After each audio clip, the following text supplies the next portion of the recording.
পানি সম্পদ মন্ত্রী শহীদ উদ্দিন চৌধুরী অ্যানি বলেছেন, শপথ নেয়ার কোনো প্রয়োজন নেই, সংসদে বসা মাত্রই হ্যাঁ কার্যকর হবে।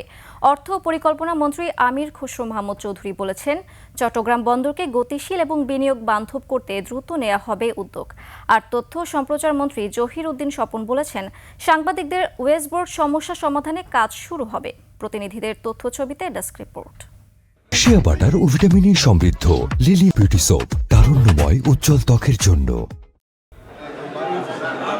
দায়িত্ব নেয়ার পর প্রথমবারের মতো চট্টগ্রাম বন্দর ব্যবহারকারী বিভিন্ন সংগঠন ও প্রতিষ্ঠানের সাথে মতবিনিময় করেন অর্থ ও পরিকল্পনা মন্ত্রী আমির খসরু মাহমুদ চৌধুরী। কথা বলেন চট্টগ্রাম বন্দরের বিভিন্ন সমস্যা নিয়ে।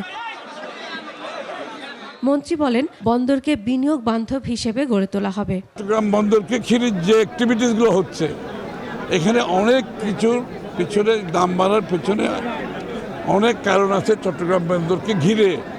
আমরা আজকে প্রত্যেকটি স্টেক হোল্ডার, চট্টগ্রাম বন্দর, কাস্টম থেকে শুরু করে পরিবহন, শ্রমিক, একেবারে সব স্টেক হোল্ডার যারা আছে সবাইকে নিয়ে বসছি।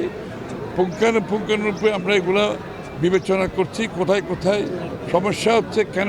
বরিশাল প্রেস ক্লাবে সাংবাদিকদের সঙ্গে মতবিনিময়ে তথ্য ও সম্প্রচার মন্ত্রী জহির উদ্দিন স্বপন জানান, ওয়েস্টবোর্ড সংক্রান্ত জটিলতাগুলো চিহ্নিত করে তা সমাধান করা হবে। আমরা সাংবাদিকদের যে কোনো সমস্যার সমাধানের দায়িত্ব কেবলমাত্র তথ্য মন্ত্রণালয়ের বাইরে স্বরাষ্ট্র মন্ত্রণালয় বা অন্য কোনো মন্ত্রণালয় যাতে যুক্ত না থাকে সে বিষয়ে আমরা পরামর্শ করে ঠিকঠাক করব।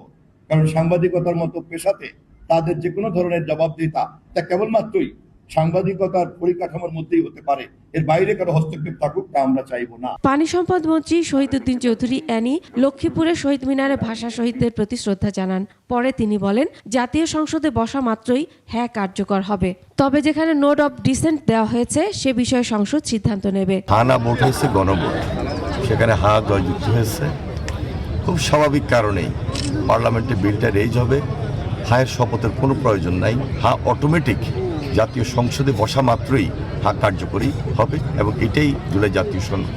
যেখানে না ভোট হয়েছে সেই না ভোট অনুযায়ী সেখানে পার্লামেন্টে রেজ হবে, আলোচনা হবে, তার ভিত্তিতে আবার নির্ধারণ হবে না যেখানে নোট অফ ডিসেন্ট দেওয়া হয়েছে সেটা কি হবে, সেটা পার্লামেন্টে নির্ধারিত হবে। এদিকে রমজান উপলক্ষে কুমিল্লায় সুলভ মূল্যে দুধ, ডিম ও মাংস বিক্রির কার্যক্রমের উদ্বোধন করেছেন খাদ্যমন্ত্রী Aminur Rashid Yasin. Masuma Lisa, desk report, 21 television.